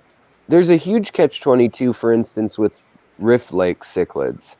There's an instance where the hobby and also tilapia have decimated the biodiversity of the lakes since the 1960s. Yet at the same time, the hobby has kept alive species which now do not exist in the wild. Exactly. So, what's the answer there? I mean, it's very individual. I mean, what your opinion on the right choice to do is? Do we go collect the last of things and try to keep them in, or goodyads, for instance, that are, all but extinct in Mexico, a lot That's of them? that's right. And do we keep them in the hobby, or do we, like the CARES program, or do we never go harvest them in the first place, or is it a balance of both? And then also, how do we vote for those things with our dollars when we buy things? It matters to Seagrest if you stop buying their fish from Petco and local fish stores. If you know, hey, that's a Seagrass fish, you talk to your owner and you find out, oh, Seagrass started working with Project Piaba. Okay, I'll buy those cardinals. If that gets relayed, like moving up the chain, it makes a huge difference. And that's where ethics, to me, you start to impact humans rather than just fish too. That's 80,000 people who make a living in the Amazon off of the ornate fish That's hobby. right. And the reactionary notion that somehow we can divorce ourselves utterly from nature in order to allow it to be pristine is a form of madness. That's a level of insanity that I think is destructive of human nature. The notion that we can create cities that will have nothing but ribbons of transportation between each other with no human contact other than that road in between somehow is disrespectful of the relationship human beings have to nature. And that's an inextricable relationship. It cannot be broken. We are of one, we are of a piece with the world. We're not separate from it. We cannot allow ourselves to be separated from it. And those who endorse that position are mad. They're simply mad. And I'm glad Agreed. we I circled. did a video on that called Return to Eden. You Mhm. might listen to it. I'm glad we circled back because I was waiting to get back to All In Tanks had mentioned wild caught has its importance and mentioned Project Piaba.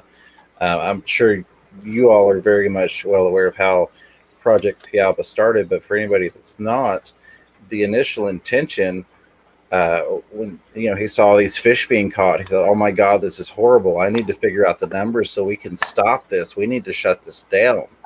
Yeah. And then he looked into it and he's like, "Wait, this is sustainable." And then it gets into the human element. It's providing jobs for all of these people. What else are they going to do? Are they going to go illegally gold mine and destroy the environment, which then gets into affecting not just the people and the fish, but also all of the animals that depend on that wildlife in the water to sustain themselves. The lack of sleep is catching up with me. But I mean, I'm with you, buddy. it's so widespread, you know, Amen. what those little fish can do to the whole environment. Well, yeah, and it's like I just discussed last week was the fact that the dry season, the reason fish have 200 eggs in a little fish isn't because they're going to survive. You know what I mean? It's because maybe 5% survive to adulthood. Yeah. And that's not just because of predation. It's because they die on drying out in the forest when the water recedes. The entire equatorial world that has all our tropical fish doesn't really have seasons like, you know, America seems to, other than Florida, you lucky dogs. But, you know, they have the wet and dry season. And you've either got 30 feet of water going through the forest or you've got puddles that are drying up and, you know, deoxygenated and full of dead fish, which does fertilize the river. And even up here where we have seasons, you get that with salmon and things in Washington and Oregon and BC. And so that's also crucial to have enough dead biomass to fertilize the river and plants again. But the fact that, you know, they realize, like you were saying, James, that there's so many that just die naturally. It's like 90% is going to die in a puddle. So I couldn't remember the numbers. I knew it was ridiculously high, especially with like the cardinal tetras. That was, yeah, you know, the that's what prime I'm thing speaking about. they looked at. It's like Yeah, the cardinal and neon are a primary food source for larger fish. Well, and I'm going to play devil's advocate for a second since we're getting into environmental impact. No, not that again. Yeah, because I had this question one time and it stuck in my head. What negative impact do you think that we're having, if any, from removing those potential dead fish from that environment that local wildlife would be feeding off of? Well, that's what I was saying. Yeah, is that we need that dead biomass in the river too. So, but it's a fraction of what's being harvested. Right. Cleaning it up is not necessarily in favor. Well, we have to clean up. I think we have to be responsible. You know, if we're causing a lot of the fish deaths, like what happens here, we go and we clean up the fish off of the beach because it's bad to leave them there. It stinks. Well, it's bad for humans, but yeah. But I mean, think about all the birds and things that come. Example. Lewes, Delaware. In Lewes, Delaware, Lewes, in the spring, I believe it is, the giant horseshoe crabs. They're so cool when they all come out of the water like aliens. Come up onto the beach with the little males hanging onto the female's tail, and they lay eggs. And we suck their blood.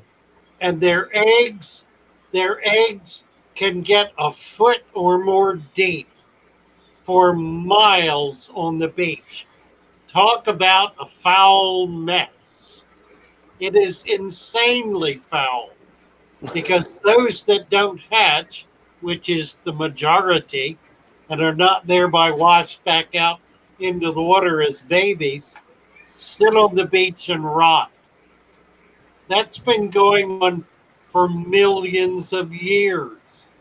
It is a natural part of that environment.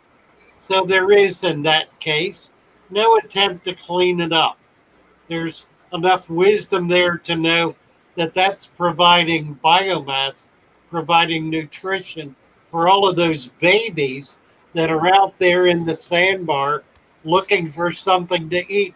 It's providing the nutrition for the microscopic life, the algae and the so forth, that nurtures the rest of that population.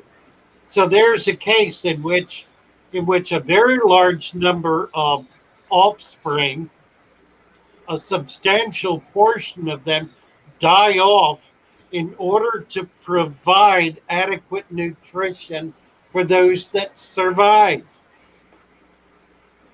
Yeah, well, and I mean, if you look at salmon, it's much the same, you know, because we need forests to shade the river and to also for logs to fall into the river so that you get those gravel and sandbars where the salmon need to lay their eggs. If those aren't there, you get rapids and they can't even spawn. So the fact that the salmon washes up and puts nitrogen and ammonia back into the soil is key in the Northwest.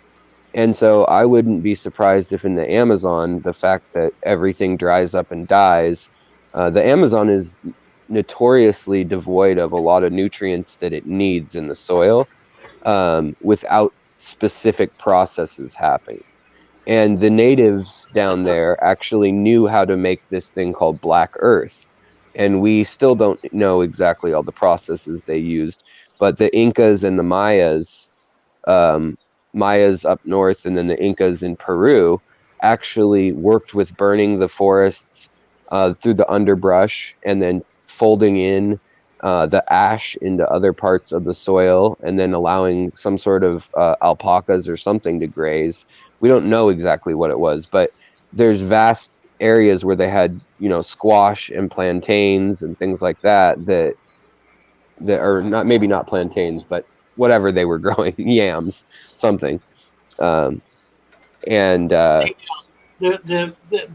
Amazon forest floor is virtually devoid of nutrition. It gets converted so quickly by the roots of the plants and taken up into the plants that all of the nutrition that's in the forest is in the trees. It's all converted to life. I wanted to read a comment. This is just kind of fun. See if I can get up to it. I'm going to hop off of here, but thank you for having me. I'm going to still be in the chat. It's too cold, Alex. I'm too cold, and I need to start my wife's coffee for her before she wakes up. 41. It's good talking to you, Alex. But Thanks, I'll be in the Alex. chat. And thank you for having me. And I'll be streaming today at probably, I think, 3 p.m. Pacific, if you guys want to talk more about ethics. Yeah, we'll come hassle you. There Please do. I need to get StreamYard up so I can have more people on my show. So Really? Delightful as always. Bye for I'm now. just a Luddite when it comes to adding things like StreamYard. Father Fish is way ahead of me. Hardly. Thank you, Alex. God bless. Take care. John Father Larson. Fish, you have a comment also at 9:42 from Million and Sons. Okay, I wanted to read this John Larson comment because it was kind of fun. He said, just think of the stocked lake trout. It grows up his entire life in a big tank, a raceway, actually. They put it in a truck. They release it in a lake. It gets about 1 day of freedom. Then I catch him and eat him.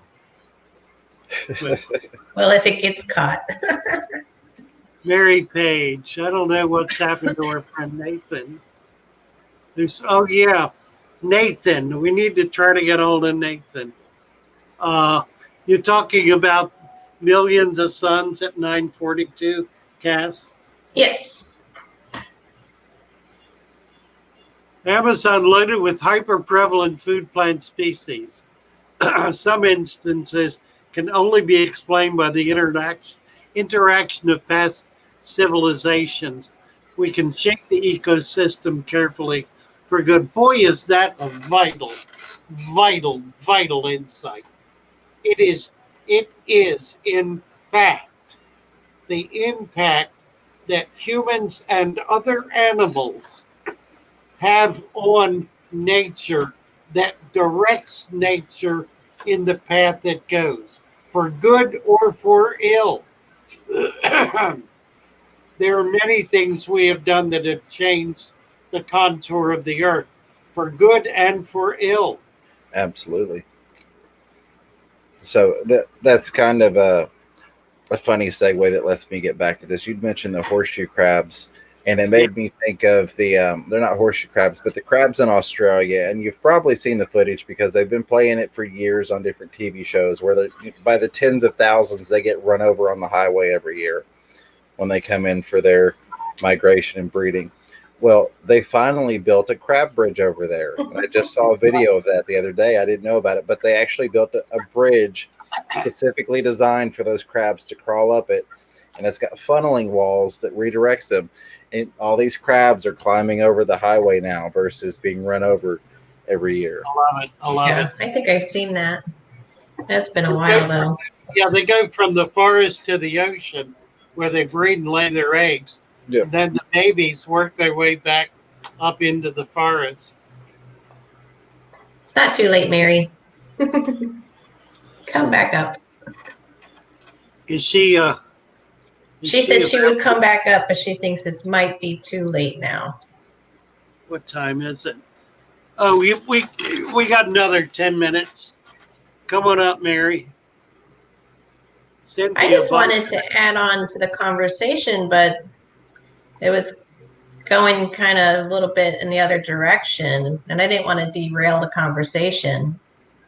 Well, but we've spoken about it in the past, and I think you have too, Father Fish, that getting fish locally is better because they'll be able to survive in our aquariums better, like, than wild caught fish, because I think wild caught fish tend to die if we try to keep wild caught. Well, yeah, obviously a fish out of our environment, the environment wherever we are gonna be more at ease with every aspect of that environment that we can duplicate for them. The water is the most obvious. Right. Fish that have grown up in the water here in Florida. We were talking about that yesterday with your little bowl alongside you. The water that you have in that bowl is the very same water that the fish on the Florida fish farms are raised in. It's the identical same water, and that's because you live proximate to the area where those fish are being raised. Right. But it goes into what they were talking about. Should we do wild caught or local? And I'm just saying, I feel like you've always stressed just to do local for that reason. Well, I think we need to distinguish, though, between local and just captive bred in general, though, because that's the same as, case in point, something, from the Amazon eating softer water would do better, say, in Seattle, where they've got really soft water, whereas something coming from the wild African cichlids would do better here in my harder water.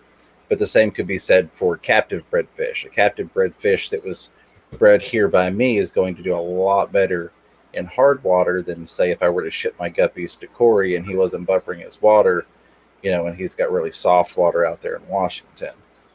But then you have places like Segrist who are bringing those fish in, and they go through an acclimation process. They actually have different holding stages for them where they're trying to buffer them into normality, if you will, to get them ready for the hobby to help avoid some of that.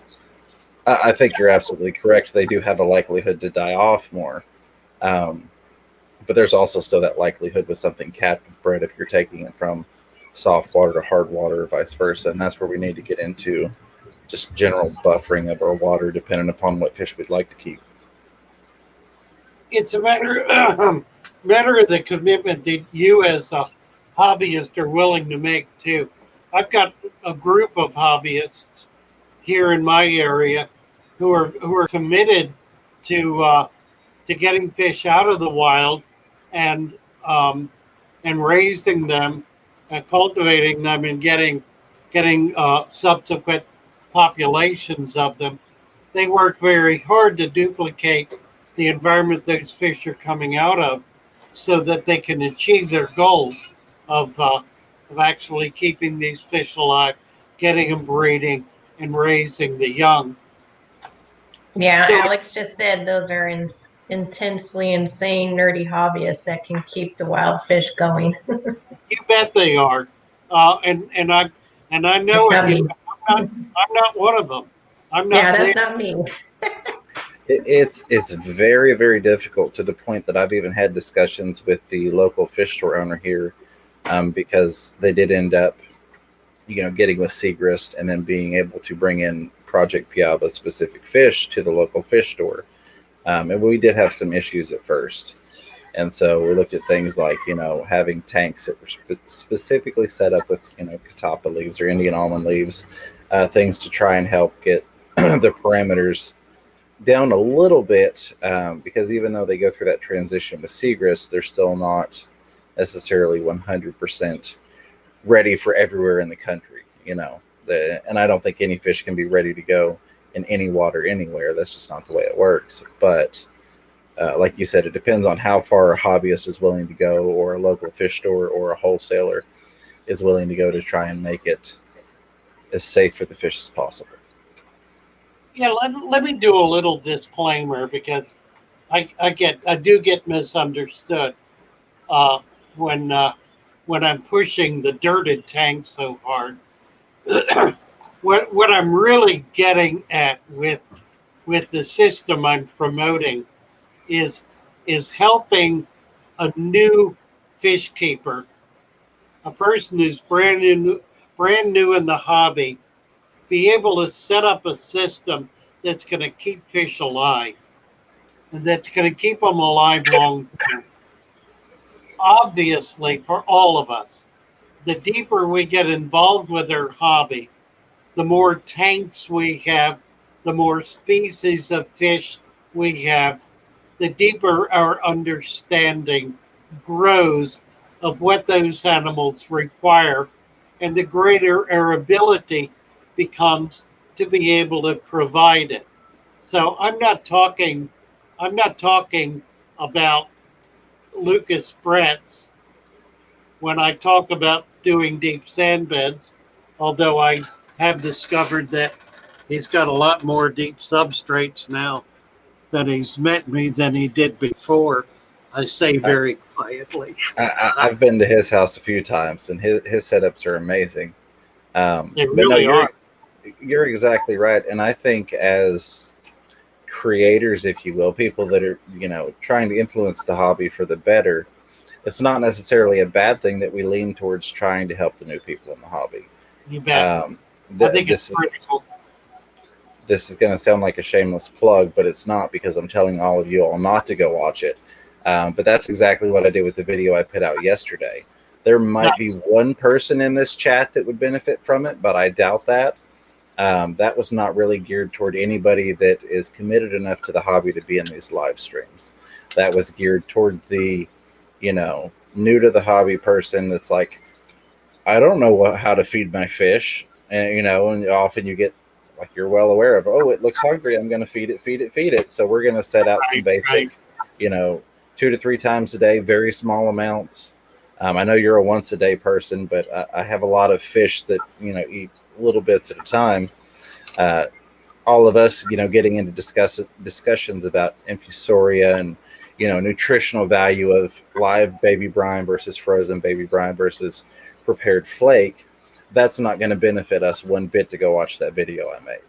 But it's not designed to. It's designed, like you said, for that entry-level person. And that's why I think the sand beds are wonderful, because it's something that you can come into the hobby not knowing anything, set that up and be successful. And I think the more that we need to cater to the niches as well, and the people that are, avid aquarists and really into the hobby. But I think the more that we can also extend out and do some of the basic stuff to help the start out hobbyists, the people just getting into it, the more we're going to add to our collective of fish nerds, if you will, that make it through that 60-day period where most people fall out of the hobby and actually stay long enough to go, oh, I'm going to find this community and get in these live streams and, just make it a better place for all of us. End rant. Absolutely. Thank you. Wonderful. How are we doing here? Mary, welcome back. Sir. Hello. I've been just enjoying it. I'm sorry. Oh, you're fine. I was absolutely enjoying the whole stream. Just in time to dance, to chair dance. Not table dancing, chair dance. No, I'm just kidding. Yeah, we're going to do it. We're going to do it. Thank you, guys. Thank you, James, for being with us. Thank you so much, James. Thank you for having me up. It's been a while. I really appreciate wonderful. It. Alex, thank you, Alex. Great discussion. Yeah, it's been a great stream. Appreciate you guys. I love it. We're gonna Hello, play Mary. a little tune Mary, here. Mary, try and this one out. Sort this one out. Talk about fish, baby. Let's talk about you and me. Let's talk about all the good things and the bad things that may be. Let's talk about fish.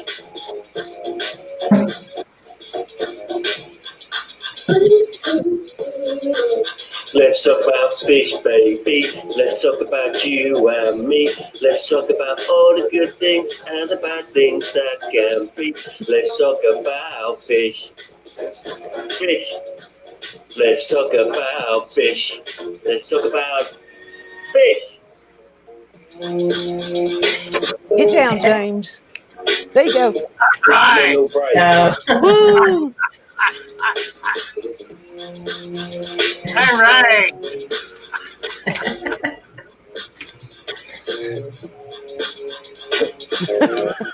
Work out those kinks. Yeah. Go, Father Fish. He's got the best moves. Let's talk about fish, baby. Let's talk about you and me. Let's talk about all the good things and the bad things that may be. Let's talk about fish. Look at him, Calvin. Let's talk about fish. Fish. Fish. Let's talk about you and me. Let's talk about all the good things and the bad things that may be. Let's talk about fish. Bye, all. Bye, everybody. Bye, y'all. Thank you for a great stream. Thank y'all. Thank you guys. All right. Let's. Oh, you know what? Well, I'm gonna play. There's that We'll kitty. go off- It yeah, woke we'll up. go off with the contest. Oh, yeah. Give you all another shot at this. Here we go. God bless you all. Bye bye, everybody. Have a blessed Wonderful day. to be with you. Have a Love great you day. all.